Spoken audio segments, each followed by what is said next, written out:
Backlogs എങ്ങനെ cover ചെയ്യാൻ പറ്റും എന്ന ഒരു ടോപ്പിക്കായിട്ടാണ് how to cover the backlogs for NEET. അപ്പോൾ ഞാൻ ഈ ഒരു ടോപ്പിക് എടുക്കാനുള്ള റീസൺ തന്നെ എന്താണെന്ന് ചോദിച്ചിട്ടുണ്ടെങ്കിൽ, നമ്മളുടെ വാട്സപ്പ് ചാനലിൽ നമ്മളൊരു പൂൾ ഇട്ടിട്ടുണ്ടായിരുന്നു. ഞാൻ ആ പൂൾ എടുത്തു തരാം. അപ്പോൾ ഇതായിരുന്നടാ ആ പൂള്. സ്റ്റഡീസ് എങ്ങനെ പോകുന്നു ഗൈസ് എന്നാണ് ഞാനിത് ചോദിച്ചിരുന്നത്. അപ്പോൾ അതിന് 54 സ്റ്റുഡൻസും പറഞ്ഞത് ബാക്ക്ലോഗ്സ് കാരണം തുടങ്ങാൻ പറ്റുന്നില്ല എന്നതായിരുന്നു. അപ്പോൾ ഞാൻ കുറച്ച് നാളത്തേക്ക് വാട്സപ്പ് ഗ്രൂപ്പിൽ നിന്നൊക്കെ ബ്രേക്ക് എടുത്ത് നിന്നിരുന്നു. അതൊരു 20 days ആയിരുന്നു. ഈ 20 days കൊണ്ടിട്ടാണ് ഞാൻ എന്ത് ചെയ്തത്, എൻ്റെ ബാക്ക്ലോഗ്സ് എല്ലാം കവർ ചെയ്തത്. അപ്പോൾ ആ 20 days കൊണ്ട് ഞാൻ യൂസ് ചെയ്ത് വർക്കൗട്ടായ 100% ട്രസ്റ്റ് ചെയ്യാൻ പറ്റുന്ന ഒരു മെത്തേഡാണ് ഞാൻ നിങ്ങളായിട്ട് ഷെയർ ചെയ്യാൻ പോകുന്നത്. ഒരു നീറ്റ് ആസ്പിറൻറ്റിനെ സംബന്ധിച്ചിടത്തോളം ഏറ്റവും ഡേഞ്ചറായിട്ടുള്ള സൈക്കിൾ എന്ന് പറയുന്നത് ബാക്ക്ലോഗ് സൈക്കിളാണ്. ഇവിടെ പറ്റുന്ന എന്താണെന്ന് വെച്ചാൽ, ഇപ്പോൾ നമ്മളുടെ ഇൻസ്റ്റിറ്റ്യൂഷനിൽ ഫസ്റ്റ് നമുക്ക് 11th സിലബസ് ആയിരിക്കും, ചിലയിടത്ത് 12th സിലബസ് ആയിരിക്കും. അപ്പോൾ നമ്മളിപ്പോൾ അവർ 11th സിലബസ് പഠിപ്പിച്ചു, എന്നിട്ട് ഇത് തീർത്ത് 12th സിലബസിലോട്ട് പോയി. പക്ഷെ നമുക്കെന്തുണ്ട്, 11th സിലബസിൽ നമ്മൾ പഠിക്കാത്ത കുറച്ച് ചാപ്റ്റേഴ്സ് ബാക്ക്ലോഗ്സ് ആയിട്ടുണ്ട്. നമുക്ക് വേണ്ടിയിട്ട് ആരും വെയിറ്റ് ചെയ്ത് നിൽക്കില്ല, അവർ നേരെ 12th പോകും. എന്നിട്ട് 12th സിലബസ് ഇവിടെ നിന്ന് ഇങ്ങനെ കവർ ചെയ്യും. അപ്പോൾ നമ്മൾ എന്ത് ചെയ്തു, 12th നമുക്ക് ബാക്ക്ലോഗ്സ് ഉണ്ട്. നമ്മൾ എന്ത് ചെയ്തു, 12th ഉഴപ്പി ബാക്ക്ലോഗ്സ് വരുത്തിയിട്ടുണ്ട്. അപ്പോൾ ഇത് ബാക്ക്ലോഗ്സ് വരുന്ന പല കാര്യങ്ങൾ കൊണ്ടാവും. ചിലപ്പോൾ ജെന്യുവനായിട്ടുള്ള റീസൺ ആവാം, ചിലപ്പോൾ മടിയാവാം. എന്തായാലും നമ്മൾ ബാക്ക്ലോഗ്സ് വരുത്തി. ഇത് നമ്മൾക്ക് പണിയാവുന്നത് എപ്പോഴാണെന്ന് ചോദിച്ചാൽ, സിലബസ് എല്ലാം കഴിഞ്ഞ് റിവിഷൻ്റെ ടൈം ആകുന്ന സമയത്ത്, ഓരോ മോഡൽ എക്സാമിൻ്റെ ടൈമിലും നമ്മൾ ബാക്ക്ലോഗ്സ് വരുത്തിയ ചാപ്റ്റേഴ്സ് നമുക്ക് നല്ല പണിയായിരിക്കും. അപ്പോൾ ഇപ്പോഴേ നമുക്ക് ബാക്ക്ലോഗ്സ് കവർ ചെയ്ത് പോയാൽ ആ സമയത്ത് നമ്മൾ ചാപ്റ്റേഴ്സ് പഠിച്ചുകൊണ്ടിരിക്കുന്നതിന് പകരം ക്വസ്റ്റ്യൻസ് പ്രാക്ടീസ് ചെയ്യാൻ പറ്റും. സോ നമുക്ക് കൂടുതൽ സ്കോർ ചെയ്യാൻ പറ്റും. അപ്പോൾ നമ്മളുടെ നീറ്റിൽ ആ ഒരു കോമ്പറ്റീഷൻ ലെവൽ നിങ്ങൾക്ക് മനസ്സിലായി കാണുള്ളൂ ഈ വർഷത്തെ റിസൾട്ട് കണ്ടിട്ട്. സോ ആ ഒരു കോമ്പറ്റീഷനോട് പിടിച്ച് നിൽക്കണമെങ്കിൽ നമ്മൾ ഒരു ചാപ്റ്ററിൽ നിന്ന് മിനിമം ഒരു 300+ ക്വസ്റ്റ്യൻസ് എങ്കിലും, ഇതൊരു മിനിമം കണക്കാണ്, എങ്കിലും ചെയ്തിരിക്കണം. ജസ്റ്റ് ഒരു ലോജിക്കലി നമ്മൾ തിങ്ക് ചെയ്താൽ മനസ്സിലാവും. അതും ഈ ഒരു 300+ എന്ന് പറയുന്ന different type of question, previous year questions ആവാം, ഇപ്പോൾ നമ്മുടെ ക്വസ്റ്റ്യൻ ബാങ്ക് ആവാം, നമുക്ക് ഓരോ ഇൻസ്റ്റിറ്റ്യൂഷനിൽ തന്നെ അവർ തരുന്ന ഗൈഡാവും. അതിൽ ഈ ഒരു 300+ ക്വസ്റ്റ്യൻ ഗൈഡിൽ തന്നെ കാണാം, അല്ലെങ്കിൽ ആപ്പിൽ കാണാം, നമ്മുടെ ക്ലാസ് ലെക്ചേഴ്സിൽ കാണാം. അപ്പോൾ ഇങ്ങനെ നമ്മളൊരു 300+ ക്വസ്റ്റ്യൻസ് എങ്കിലും ചെയ്യണം. അങ്ങനെ നമുക്ക് ചെയ്യണമെങ്കിൽ നമ്മൾ എന്ത് ചെയ്യണം, നമ്മൾ ഇപ്പോഴേ തന്നെ സിലബസ് കവർ ചെയ്യണം, ക്ലാസ് കണ്ട് തീർക്കണം. സോ ഇപ്പം നമുക്കറിയാവുന്ന ചാപ്റ്ററാണെങ്കിൽ ക്ലാസ് കണ്ട് സമയം കളയേണ്ട ആവശ്യമില്ല, നേരെ ക്വസ്റ്റ്യൻസിലോട്ട് പോവാം. സോ അപ്പോൾ നമുക്ക് ഈ ഒരു ബാക്ക്ലോഗ്സിൻ്റെ ഒരു പ്രോബ്ലം നമുക്കിവിടെ സോൾവ് ചെയ്യണം. അതിനുള്ള മെത്തേഡാണ് ഞാൻ നിങ്ങൾക്ക് പറഞ്ഞുതരാൻ പോകുന്നത്. അപ്പോൾ നമ്മളതിന് ഫസ്റ്റ് ചെയ്യേണ്ടത് എന്താണെന്ന് വെച്ചാൽ, നമ്മൾ ബാക്ക്ലോഗ്സ് തീർക്കാൻ ടൈം കണ്ടെത്തുക എന്നുള്ളതാണ്. അപ്പോൾ ഇപ്പോൾ നമ്മൾ ഓൺലൈൻ സ്റ്റുഡൻസ് ആണെങ്കിൽ നമ്മൾ ഒരു ദിവസം 14-15 ഹവേഴ്സൊക്കെ ആയിരിക്കും പഠിക്കുക. അപ്പോൾ അതിനകത്ത് നിന്നൊരു 2 hours നമ്മൾ എന്ത് ചെയ്യുക, ബാക്ക്ലോഗ്സ് തീർക്കാൻ വേണ്ടി ടൈം കണ്ടെത്തുക. അതേപോലെ ഇപ്പം നമ്മൾ ഏതെങ്കിലും ഒരു ഇൻസ്റ്റിറ്റ്യൂഷനിൽ പഠിക്കുന്ന സ്റ്റുഡൻസ് ആണെന്ന് വിചാരിച്ചു, അപ്പോൾ നമുക്ക് സെൽഫ് സ്റ്റഡിക്ക് ഒരു 7 hours ആയിരിക്കും കിട്ടുക. അവിടെ 1 hour നമ്മൾ എന്ത് ചെയ്യുക, ബാക്ക്ലോഗ്സിന് വേണ്ടി വെക്കുക. ഇനി രണ്ടാമത്തെ കാര്യം എന്താണെന്ന് വെച്ചാൽ, നമുക്ക് എത്ര ബാക്ക്ലോഗ്സ് ഉണ്ട്. ഇപ്പം നമുക്ക് എക്സാമ്പിൾ ഒരു 8 chapters ആണ് നമുക്ക് ബാക്ക്ലോഗ്സ് എന്ന് വെക്കുക. ഫസ്റ്റ് നിങ്ങൾ ചെയ്യേണ്ട കാര്യം എന്താണെന്ന് ചോദിച്ചാൽ, നമ്മളൊരു ലിസ്റ്റ് ഉണ്ടാക്കുക. എത്ര ചാപ്റ്റേഴ്സാണ് നമുക്ക് ബാക്ക്ലോഗ്സ് ഉള്ളതെന്ന് വെച്ചാൽ, ബയോളജി, ഫിസിക്സ്, കെമിസ്ട്രി, ഇത് സെപ്പറേറ്റ് ആയിട്ട് ലിസ്റ്റ് ആക്കുക. എന്നിട്ട് നമ്മൾ പഠിക്കാൻ തുടങ്ങുക. അപ്പോൾ നമുക്ക് ഫസ്റ്റ് ഡൗട്ടായിരിക്കും ഇതിലെങ്ങനെ ലെക്ചേഴ്സ് കണ്ട് തീർക്കും എന്നുള്ളത്. അപ്പോൾ നമ്മൾ കൗണ്ട് ചെയ്യുക. ഇപ്പോൾ ഒരു 8 ചാപ്റ്റേഴ്സാണ് നമുക്കുള്ളത്. ഇപ്പോൾ ഒരു 8 ക്ലാസ് അല്ലെങ്കിൽ ഒരു 12 hours ലെക്ചേഴ്സ് ആയിരിക്കും ഒരു ഒരു ചാപ്റ്ററിന് ഒരു 12 ഹവേഴ്സ് ലെക്ചർ ആയിരിക്കും, അടുത്ത ചാപ്റ്ററിന് 12 ഹവേഴ്സ് ആയിരിക്കും, ചില ചാപ്റ്റേഴ്സിനൊക്കെ 12 ഹവേഴ്സിൻ്റെ ലെക്ചർ പോലും കാണത്തില്ല. അപ്പോൾ നമ്മൾ അതെല്ലാം ഒന്ന് മാർക്ക് ചെയ്ത് വെക്കുക. എത്ര ഹവേഴ്സ് ഉണ്ട് ആ ഒരു ചാപ്റ്ററിൻ്റെ ലെക്ചർ, അല്ലെങ്കിൽ എത്ര ലെക്ചേഴ്സ് ഉണ്ട്. ചിലതിന് 8 ലെക്ചേഴ്സ് ആയിരിക്കും, ചിലപ്പോൾ അതിന് 10ഉം 12 ലെക്ചേഴ്സ് ഉള്ള ചാപ്റ്റേഴ്സ് കാണാം. അപ്പോൾ നമ്മൾ അതിൻ്റെയൊക്കെ ഒരു ലിസ്റ്റ് ഉണ്ടാക്കി വെക്കുക. എന്നിട്ട് നമ്മൾ ഈ വീഡിയോ കാണേണ്ട എങ്ങനെയാണെന്ന് ഞാൻ പറഞ്ഞുതരാം. ഇപ്പോൾ ഒരു വീഡിയോ ചിലപ്പോൾ 1 മണിക്കൂർ അല്ലെങ്കിൽ 1.5 മണിക്കൂർ കാണും. അപ്പോൾ നമ്മൾ പറഞ്ഞൊരു 10 ഹവർ ടു 12 ഹവർ ആയിരിക്കും ഒരു ലെക്ചറിൻ്റെ ലെങ്ത് എന്ന് പറയുന്നത്.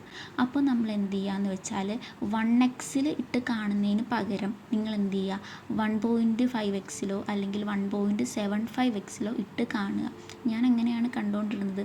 ബിക്കോസ് നമുക്ക് സമയം കുറച്ച് കുറവാണ്. ആൻഡ് നമുക്ക് കറൻറ്റായിട്ട് ഇപ്പം നടന്നുകൊണ്ടിരിക്കുന്ന സിലബസും കൂടി ഇതിൻ്റെ കൂടെ തന്നെ കവർ ചെയ്ത് പോകണം. അല്ലാതെ കറണ്ടായിട്ടുള്ള കാര്യങ്ങൾ പെൻഡിങ് ആയിട്ട് ഇപ്പോൾ ലൈവായിട്ട് നടക്കുന്ന ക്ലാസ്സും അല്ലെങ്കിൽ നമ്മളോട് ഇൻസ്റ്റിറ്റ്യൂഷൻ പഠിക്കാൻ പറയുന്ന ചാപ്റ്റേഴ്സും ഒക്കെ ഇതേപോലെ പെൻഡിങ് ആയിട്ട് വെച്ചുകൊണ്ടിരുന്നാൽ അത് എന്ത് ചെയ്യും, അത് നാളെ നമുക്ക് ബാക്ക്ലോഗായിട്ട് മാറും. സോ അപ്പോൾ കറണ്ടായിട്ട് ഇൻസ്റ്റിറ്റ്യൂഷനിൽ നടന്നുകൊണ്ടിരിക്കുന്ന ചാപ്റ്റേഴ്സ് എന്ത് ചെയ്യാൻ പാടില്ല, ഒരിക്കലും നിങ്ങൾ ബ്രേക്ക് ചെയ്യാൻ പാടില്ല. അല്ലെങ്കിൽ അത് പഠിക്കേണ്ട സമയത്ത് ബാക്ക്ലോഗ്സ് പഠിക്കാൻ പാടില്ല. ഇപ്പോൾ ലൈവ് ക്ലാസ് നടന്നുകൊണ്ടിരിക്കുകയെന്ന് വെച്ചാൽ ഇപ്പോൾ എൻ്റെ ഇൻസ്റ്റിറ്റ്യൂഷനിലൊക്കെ എന്ത് ചെയ്യുക, ഒരു 8 മണിയാകുമ്പോൾ ലൈവ് ക്ലാസ് തുടങ്ങും. 8 മണി തൊട്ട് 11 മണി വരെയൊക്കെ ലൈവ് ക്ലാസ് ഇരിക്കും. അപ്പോൾ അങ്ങനെയൊക്കെയാണ്. അപ്പോൾ അത് കൃത്യമായിട്ട് കാണുക. കറണ്ടായിട്ടുള്ള കാര്യങ്ങളിൽ പെൻഡിങ് വരുത്തിയിട്ട് നമ്മൾ ഒരു പരിപാടിക്കും പോകരുത്.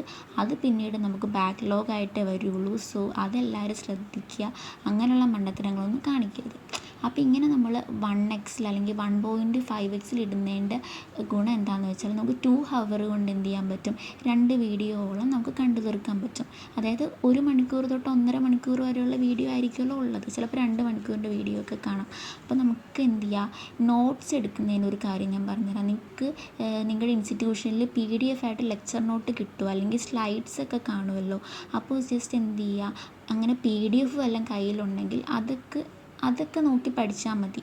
ഇപ്പം നമുക്ക് നോട്ട്സ് ലെക്ചറിൻ്റെ ഒപ്പം നിങ്ങൾക്ക് എഴുതാൻ പറ്റുന്ന കാര്യങ്ങളൊക്കെ എഴുതി പോവുക. അല്ലാത്ത കാര്യങ്ങളൊക്കെ PDF ആയിട്ട് നമുക്ക് സ്ലൈഡ്സ് കാണും. അതേപോലെ തന്നെ ലെക്ചർ നോട്ട് കിട്ടുകയാണെങ്കിൽ അതെല്ലാം പ്രിൻ്റ് എടുത്ത് വെച്ച് അങ്ങനെ പഠിച്ചാൽ മതി. ഓക്കെ.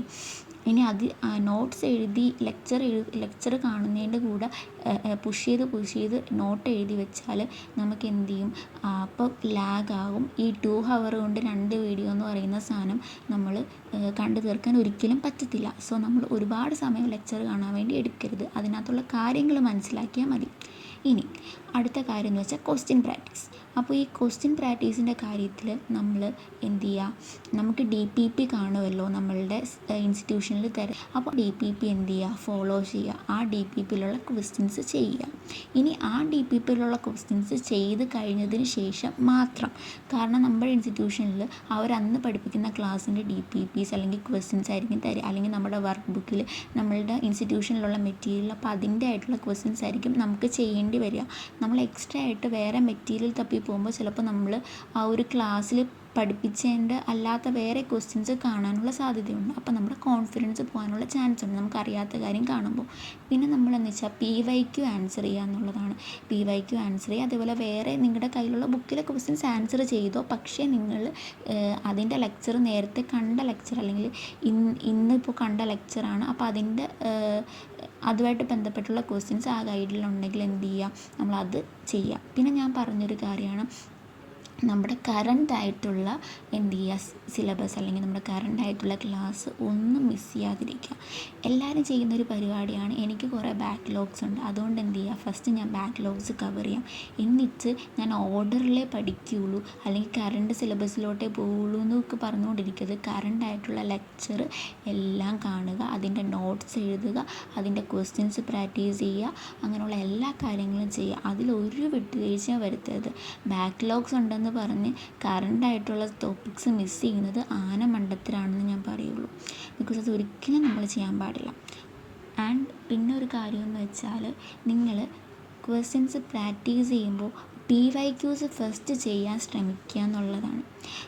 എന്നാലേ നമുക്ക് മനസ്സിലാവുള്ളൂ ഇതിനകത്തുനിന്ന് എങ്ങനെയാണ് ക്വസ്റ്റ്യൻസ് ഫ്രെയിം ചെയ്യപ്പെടുന്നതെന്നുള്ളത്. സോ അത് എന്ത് ചെയ്യുക, മസ്റ്റായിട്ട് ചെയ്യുക. പിന്നെ നമ്മൾ ടെസ്റ്റ് അറ്റൻഡ് ചെയ്യുക. നമ്മുടെ ട്യൂഷനിൽ നടക്കുന്ന ടെസ്റ്റ് ആയിരിക്കാം, അല്ലെങ്കിൽ നമ്മൾ റാൻഡമായിട്ട് നമുക്ക് കുറേ ആപ്സ് അവൈലബിൾ ആണല്ലേ, അപ്പോൾ അതിലൊക്കെ നമുക്ക് റാൻഡമായിട്ട് എന്ത് ചെയ്യാം, ടെസ്റ്റ് എഴുതാൻ പറ്റും. അപ്പോൾ അങ്ങനെയുള്ള ടെസ്റ്റൊക്കെ നമുക്ക് എന്ത് ചെയ്യാം, അറ്റൻഡ് ചെയ്യാം. അതൊക്കെ നമ്മളുടെ സ്കോർ ഒന്നുകൂടെ ബൂസ്റ്റ് ചെയ്യാനും, പിന്നെ നമ്മൾ ഈ ഒരു പ്രിപ്പറേഷനിൽ നമ്മുടെ ലെവൽ എന്താണെന്ന് നമ്മൾ പഠിച്ചെന്ന് നമ്മൾ വിശ്വസിച്ച കാര്യങ്ങൾ, അല്ലെങ്കിൽ നമ്മൾ കണ്ട ലെക്ചേഴ്സ്, എല്ലാ കാര്യങ്ങളും നമുക്ക് യൂസ്ഫുള്ളായോ എന്ന് ഉള്ളത് കൊണ്ടാണ് അതൊക്കെ ടെസ്റ്റ് ചെയ്യാൻ വേണ്ടിയിട്ടാണ് നമ്മൾ എന്ത് ചെയ്യുന്നത്, ഈ ഒരു ടെസ്റ്റ് എഴുതി വെക്കുന്നത്.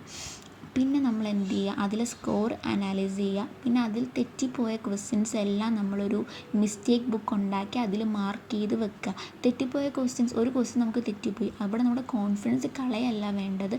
അതൊരു മിസ്റ്റേക്ക് ബുക്കിൽ എഴുതി വെച്ചിട്ട് ആ ഒരു ക്വസ്റ്റ്യൻ എന്ത് ചെയ്യുക, ആ ഒരു ക്വസ്റ്റ്യൻ്റെ സൊല്യൂഷൻ എങ്ങനെയാണെന്ന് നോക്കുക, നമുക്ക് എവിടെയാണ് തെറ്റ് പറ്റിയെന്ന് നോക്കുക. ഇനി ആ ഒരു ക്വസ്റ്റ്യൻ വേറെ എവിടെയെങ്കിലും കണ്ടാൽ അതിൽ ഞാൻ തെറ്റ് വരുത്തത്തില്ല എന്ന് സ്വന്തമായിട്ട് വിചാരിക്കുക, അല്ലെങ്കിൽ സ്വന്തമായിട്ട് അത് എന്ത് ചെയ്യുക, സത്യം ചെയ്ത് കൊടുക്കുക. എന്നിട്ട് നമ്മൾ അങ്ങനെ ഒരു കാര്യം നമ്മൾ സ്വന്തമായിട്ടൊരു സെൽഫ് പ്രോമിസ് ചെയ്യുക. വേറെ ആരെയും പിടിച്ചൊന്നും സത്യം ചെയ്യണ്ട. ഇനിയിപ്പോൾ നമ്മുടെ കാര്യമാണ്, നമ്മൾ അത് തെറ്റിച്ചാൽ അവർക്ക് അതിൻ്റെ ദോഷം കിട്ടും. സോ അതൊന്നും ചെയ്യേണ്ട ആവശ്യമില്ല. പിന്നെ നമ്മൾ എന്ത് ചെയ്യുക, ഒരു ഫോർമുല ഷീറ്റ് ഉണ്ടാക്കുക. ഈ ഫോർമുല ഷീറ്റ് എന്തിനാണ് ഉണ്ടാക്കുന്നതെന്ന് ചോദിച്ചാൽ, നമ്മുടെ എക്സാമിന് മുന്നേ, അല്ലെങ്കിൽ ഇപ്പോൾ നമുക്ക് മോഡൽ എക്സാം വരുന്ന ടൈം ആവാം, അല്ലെങ്കിൽ നമ്മുടെ റിയൽ നീറ്റ് എക്സാമിൻ്റെ ടൈമിലായാലും നമുക്ക് അതിന് ഒരു ദിവസം മുന്നേ നമുക്ക് കുറേ ഫോർമുലാസ്, ഇപ്പോൾ നമ്മുടെ ലെക്ചർ നോട്ട് എടുത്ത് നോക്കുമ്പോൾ നമുക്ക് ഭ്രാന്ത് പിടിക്കും. അപ്പോൾ നമ്മളൊരു ഫോർമുല ഷീറ്റ് ഉണ്ടാക്കുകയാണെങ്കിൽ നമുക്കതിൽ പാടായിട്ടുള്ള ഫോർമുലാസ്, അല്ലെങ്കിൽ നമ്മൾ ഓർത്തെടുക്കാൻ ബുദ്ധിമുട്ടുന്ന ഫോർമുലാസൊക്കെ ഒന്ന് മാർക്ക് ചെയ്ത്, അല്ലെങ്കിൽ ഒരു സൈനൊക്കെ ഒരു സ്റ്റാറൊക്കെ ഇട്ട് വെക്കുകയാണെങ്കിൽ അങ്ങനെ മറന്നു പോകുന്ന ഫോർമുലാസ് മാത്രം എന്ത് ചെയ്യാം, നമുക്ക് അതിൻ്റെ എക്സാമിൻ്റെ തലേ ദിവസം, അല്ലെങ്കിൽ മോഡൽ എക്സാമിൻ്റെ സമയത്തും വീക്ക്ലി എക്സാമിൻ്റെ സമയത്തും എക്സാമിന് തൊട്ട് മുന്നേ നമുക്ക് എന്ത് ചെയ്യാം, റിവൈസ് ചെയ്യാൻ പറ്റുന്ന രീതിയിൽ നിങ്ങൾ എന്ത് ചെയ്യുക, ഫോർമുല ഷീറ്റ് ഉണ്ടാക്കി വെക്കുക.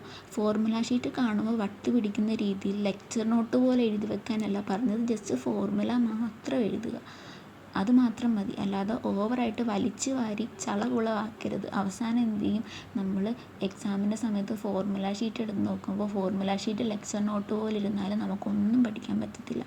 നമുക്ക് തന്നെ ഇതെല്ലാം ഞാൻ മറന്നു പോകുമോ എന്നുള്ളൊരു പേടിയായിരിക്കും. സോ നിങ്ങൾ ആ കാര്യം ഒന്ന് ശ്രദ്ധിക്കുക. ഇപ്പോൾ നമ്മൾ ഇത്രയും പറഞ്ഞൊരു കാര്യങ്ങളെല്ലാം നിങ്ങൾക്ക് മനസ്സിലായെന്ന് ഞാൻ വിശ്വസിക്കുന്നു. അപ്പോൾ നമ്മൾ എന്ത് ചെയ്യുക, 1x അല്ലെങ്കിൽ 1.5x 1.75x ഇട്ട് കാണാൻ ഞാൻ പറയുന്നതിൻ്റെ റീസൺ എന്ന് ചോദിച്ചാൽ, നമ്മൾ പഠിക്കുന്നത് നീറ്റ് എന്ന് പറയുന്ന ഒരു കോമ്പറ്റേറ്റീവ് എക്സാമിനേഷനാണ്. അപ്പോൾ ഇതിന് മെയിൻ കാര്യം എന്ന് പറയുന്നത് എന്ത് ചെയ്യുക, ഒരുപാട് ക്വസ്റ്റ്യൻസ് പ്രാക്ടീസ് ചെയ്യുക എന്നുള്ളതാണ്. അപ്പോൾ ബോർഡ് എക്സാമിനാണെങ്കിൽ നമ്മൾ ലെക്ചർ കാണുക, ലെക്ചറിൽ പറയുന്ന കാര്യങ്ങൾ മഗപ്പ് ചെയ്യുക എന്നുള്ളതാണ്. പക്ഷേ ഇതൊരു ബോർഡ് എക്സാം അല്ല. ഓക്കെ. ആൻഡ് നമ്മൾ കറണ്ടായിട്ടുള്ള കാര്യങ്ങൾ വിട്ട് കളിക്കരുത്. അതാണ് എപ്പോഴും ഞാൻ പറയുന്ന കാര്യം. കറണ്ടായിട്ടുള്ള കാര്യങ്ങൾ വിട്ട് കളിച്ചാൽ എന്ത് ചെയ്യും, നമ്മുടെ ഈ പഠിക്കുന്ന കാര്യങ്ങൾ കൂടെ ബാക്ക്ലോഗ്സ് ആയിട്ട് വരും. സോ കറണ്ട് ടോപ്പിക്സ് ഒരിക്കലും സ്കിപ്പ് ചെയ്യാൻ പാടില്ല. ആ കാര്യങ്ങളാണ് നിങ്ങൾ വീഴ്ച വരുത്തുന്നതെന്ന് എനിക്കറിയാം. എനിക്കൊരു കൊച്ച് പേഴ്സണൽ മെസ്സേജ് ഇട്ടിട്ടുണ്ടായിരുന്നു. അപ്പോൾ അതിൽ പറഞ്ഞ കാര്യമാണ്, ചേച്ചി എനിക്ക് കുറേ ബാക്ക്ലോഗ്സ് ഉണ്ട്. അപ്പോൾ ഞാൻ ചോദിച്ച, മോളെ അപ്പോൾ നീ ലൈവ് ക്ലാസ് ഒന്നും കാണുന്നില്ല? അപ്പോൾ പറഞ്ഞു, ഇല്ല ചേച്ചി, ഞാൻ ഇപ്പോൾ ലൈവ് ക്ലാസ് കാണുന്നതിന് പകരം എന്ത് ചെയ്യുവാണ്, ഞാൻ എൻ്റെ ബാക്ക്ലോഗ്സ് എല്ലാം തീർക്കുകയാണെന്ന് പറഞ്ഞു. അപ്പോൾ ഞാനൊരു സൂപ്പർ റിപ്പീറ്ററാണ്. അപ്പോൾ ഞാൻ റിപ്പീറ്റ് ചെയ്ത സമയത്തും റിപ്പീറ്റ് ചെയ്യുന്ന സമയത്തും ഈ മണ്ടത്തരമൊക്കെ ഞാൻ കാണിച്ചിട്ടുണ്ട്. സോ എനിക്ക് സൂപ്പർ റിപ്പീറ്റിൻ്റെ ടൈമിൽ ഈ ഒരു 2 ട്രോപ്പിൽ നിന്ന് മനസ്സിലായ ഒരു കാര്യമാണ്, നമ്മൾ എന്ത് ചെയ്യുക, കറണ്ട് ടോപ്പിക്ക് വിട്ട് ബാക്ക്ലോഗ്സിൻ്റെ പുറകെ പോകരുത്. ആൻഡ് ബാക്ക്ലോഗ്സ് കഴിയുന്നത്രയും പെട്ടെന്ന് തീർക്കുക എന്നുള്ളതാണ്. അപ്പോൾ നമ്മൾ എന്തൊക്കെ ചെയ്യുക, PYQs പ്രാക്ടീസ് ചെയ്യുക, ലെക്ചേഴ്സ് കാണുക, നോട്ട് എഴുതുക കറണ്ട് ടോപ്പിക്കിൻ്റെ. അതിൻ്റെ കൂടെ തന്നെ എന്ത് ചെയ്യുക, നമ്മുടെ ബാക്ക്ലോഗ്സും തീർക്കുക. ബാക്ക്ലോഗ്സ് തീർക്കാൻ നമുക്ക് സമയമില്ലെന്ന് മാത്രം പറയരുത്. ബിക്കോസ് നീറ്റ് എഴുതുന്ന എല്ലാ സ്റ്റുഡൻസിനും എന്ത് ചെയ്യുക, നിങ്ങളെപ്പോലെ 24 hours തന്നെയാണ് കിട്ടുന്നത്. So all the best years, work hard, do your best and forget the rest. Thank you. അപ്പോൾ നമ്മുടെ ചാനൽ മറക്കാതെ സബ്സ്ക്രൈബ് ചെയ്യുക, ലൈക്ക് ചെയ്യുക, ഷെയർ ചെയ്യുക.